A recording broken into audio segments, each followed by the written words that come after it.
ఎంత సాధారణ విషయమైనా దాని లోపలుండే రహస్యాలు చాలా మందికి తెలియకపోవచ్చు. అలాంటి వాటిని మనం ఎందుకు, ఏమిటి, ఎలాలో డీకోడ్ చేద్దాం.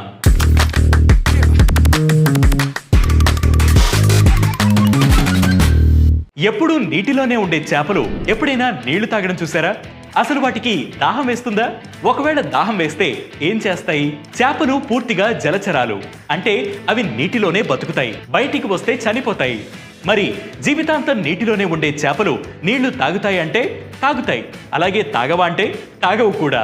ఉదాహరణకు ఉప్పు నీటి చేపలు నీళ్లు తాగుతాయి, అదే మంచినీటిలో ఉండే చేపలు నీళ్లు తాగవు. నీటిలో ఉండే చేపలు ఓస్మోసిస్ అనే ఫ్లూయిడ్ రూల్ ని పాటిస్తాయి.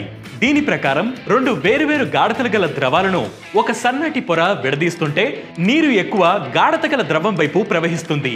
ఈ సూత్రం ఆధారంగానే మంచినీటి చేపలు నీళ్లని తాగవు, అలాగే ఉప్పు నీటి చేపలు నీళ్లు తాగుతాయి.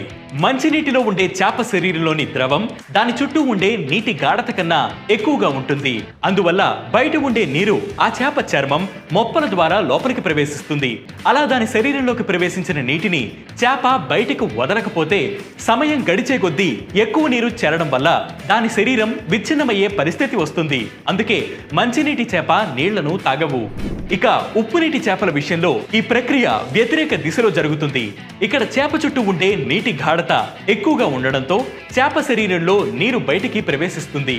అందువల్ల ఉప్పు నీటి చేప సమయం గడిచే కొద్దీ శరీరంలోని నీటిని కోల్పోవడం వల్ల స్పృశించి ఎండిపోయే పరిస్థితి ఉంటుంది.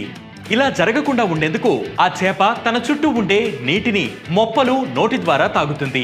ఆ నీరు దాని శరీరంలోకి చేరకముందే మొప్పలు ఉప్పు నీటిలోని ఉప్పును బయటకు పంపిస్తాయి. ఇది చేపలు నీరు తాగడం వెనుకున్న సైన్స్. ఇలాంటి ఇంట్రెస్టింగ్ ఫ్యాక్ట్స్ కోసం ప్రతిరోజు వేటు న్యూస్ యాప్ ని ఫాలో అవ్వండి. దాంతోపాటు వేటు న్యూస్ యూట్యూబ్ ఛానల్ ని సబ్స్క్రైబ్ చేయండి.